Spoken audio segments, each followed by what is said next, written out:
ভারত যেটা করছে সেটা ঠিকই আছে, বাংলাদেশ সাহস পাবে না এটা নিয়ে প্রতিক্রিয়া দেখাতে। শুধু নত জানো ভারত যা করে, জি হুজুর জি হুজুর। তো এখন যে জি হুজুর না, প্রতিটা ধাপেই যে চ্যালেঞ্জ হচ্ছে, এটা সম্ভবত টের পাইনি।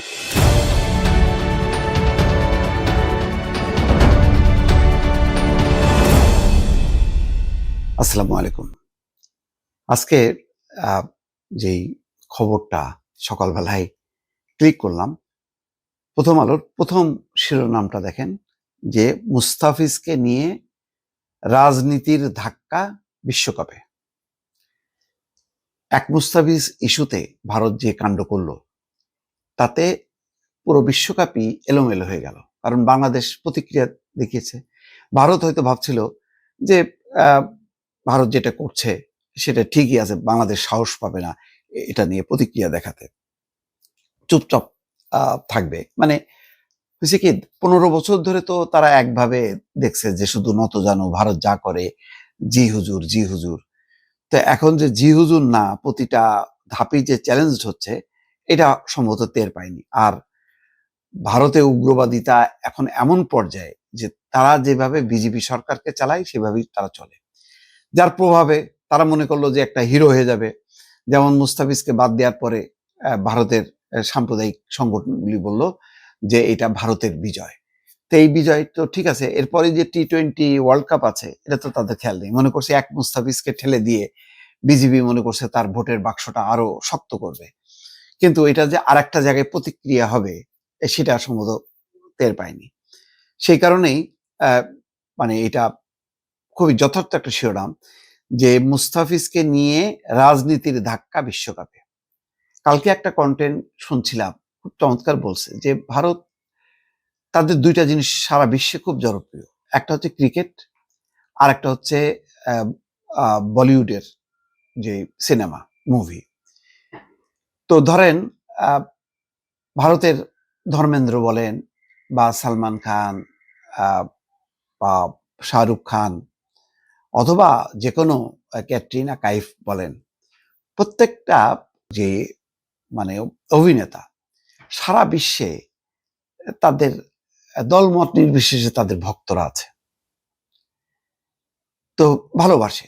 ক্রিকেটের অনেক অনুরাগী, টেন্ডুলকারকে পছন্দ করে না ও, মানে এটার জন্য কোনো ধর্ম বর্ণ কোনো বিষয় না। কিন্তু ভারত খুব সেন্সিটিভ, যে দুইটাকে সারা বিশ্ব ভালোবাসে, সেই দুইটাকে নিয়ে নাড়াচাড়া তারা করছে সাম্প্রতিক সময় বেশ কিছুদিন থেকে। যেমন বলিউড তারা মুভিগুলি বানায়, পাকিস্তানকে ভিলেন বানায়। পাকিস্তান হচ্ছে সন্ত্রাসবাদ, মৌলবাদ, জঙ্গিবাদ, আর তারা হচ্ছে বিশাল দেশপ্রেমিক। মানে এইরকম, মানে সে মানে তাদের মূল শেষ লাইনটা হচ্ছে জয় হিন্দ। এই হচ্ছে তাদের, বা ভারত মাতা কি জয়, এই হচ্ছে তাদের বক্তব্য দিয়ে তারা এই বিদ্বেষ ছড়ায়, এটাকে তারা এক্সপ্লয়েট করে। এখন খেলাকে নিয়ে সেই একই কাজ। পেহেলগাম ইস্যুতে ক্রিকেটের মানে চিরচারিত দীর্ঘদিনের, শত বছরের একটা ঐতিহ্য ভেঙে দিয়ে হাত মেলালো না পাকিস্তানি খেলোয়াড়দের সঙ্গে। ওইটাতে দেখলো যে বেশ আর তেমন কোনো বাদ প্রতিবাদ নেই, যদিও ক্রিকেট বিশ্ব অস্বস্তি, কিন্তু বিজেপি চিন্তা করতেছে তার রাজনীতির কথা। যেমন শেখ হাসিনা ক্রিকেটের ভবিষ্যৎ কি হবে মানে সে চিন্তা করেনি, কিন্তু ওই যে সাকিব মুস্তাফিজকে নিয়ে সে তার ভোটের বাক্স বাড়াইতে গেছে, রাজনীতিটাকে প্রতিষ্ঠিত করতে গেছে, যার সর্বনাশ হয়েছে।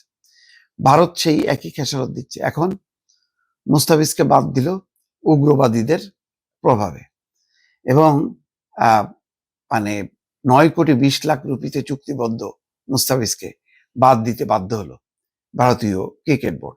বিসিবিও জবাব দিচ্ছে, বলছে যে মুস্তাফিজকে তো নিরাপত্তার কারণ বলছো, যে তার নিরাপত্তা দিতে পারবে না, তাই এতজন বাংলাদেশি ক্রিকেটার যাবে, তো তাদেরকে নিরাপত্তা দিবা কি করে? এখন তোমরা ভেন্যু সরাও। এখন ভারতের মতন বিশ্ব ক্রিকেটে ভারত হচ্ছে প্রধান মোড়ল বলা যায়। ভারতের প্রতিদ্বন্দ্বী অস্ট্রেলিয়াকে বিবেচনা করবেন নাকি ইংল্যান্ডকে বিবেচনা করবেন গুরুত্বপূর্ণ না, কারণ অস্ট্রেলিয়া এবং ইংল্যান্ডে প্রধান খেলা ক্রিকেট না, ভারতের প্রধান খেলা ক্রিকেট। তো এখন সেই ভারতকে বলছে বাংলাদেশ ভেন্যু সরাই দেবে, আইসিসি কে অনুরোধ করছে। ইন্টারন্যাশনাল ক্রিকেট বোর্ডকে তারা বলছে যে আমরা সেখানে খেলবো না, কলম্বোতে নাও, শ্রীলঙ্কায় নাও, সেখানে আমরা যাব। এটা কত বড় লজ্জার! এই ধাক্কাটা কিভাবে সামলাবে, এর উত্তর কি দেবে? কালকে থেকে আমি দেখলাম যে হতভম্ব। এখন পর্যন্ত কোনো বক্তব্য জানা যায়নি।